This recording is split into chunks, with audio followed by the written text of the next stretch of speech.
O açúcar é muito importante na massa do bolo, não é para dar somente o paladar doce.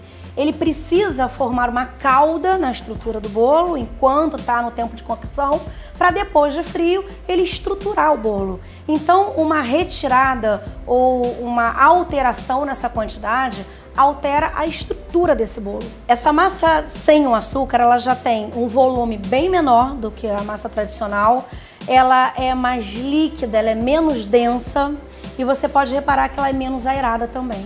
A massa tradicional, a receita da nossa vovó, quando está crua antes do período de cocção, ela vai ficar com um volume maior, porque tem o grão do açúcar, que tem uma granulometria relativamente alta. Ela vai ficar mais densa na mistura e ela vai ficar mais aerada, porque leva mais tempo de batedeira.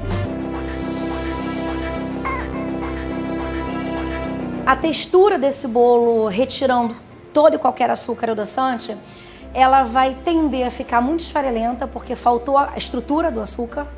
Ela vai tender a ficar maçuda, como fosse uma massa de pão, e com um volume bem menor do que a receita tradicional.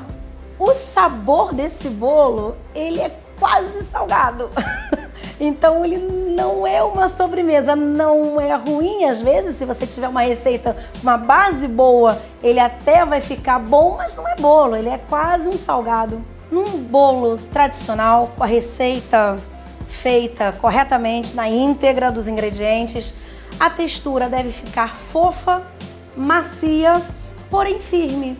Então, para ela aguentar uma decoração, para ela aguentar uma estrutura, e o paladar doce o bastante para que seja uma sobremesa.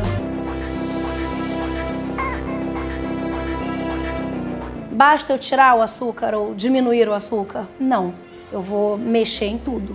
Então, eu quero tirar o açúcar ou reduzir? Eu preciso de uma nova receita. Com adoçante atualmente no mercado, com relação à textura e ponto da massa, a gente tem pouca diferença. Agora, o paladar realmente vai ter sempre aquela pequena diferença no fundo, que a gente chama de retrogosto, diferente do sabor do açúcar.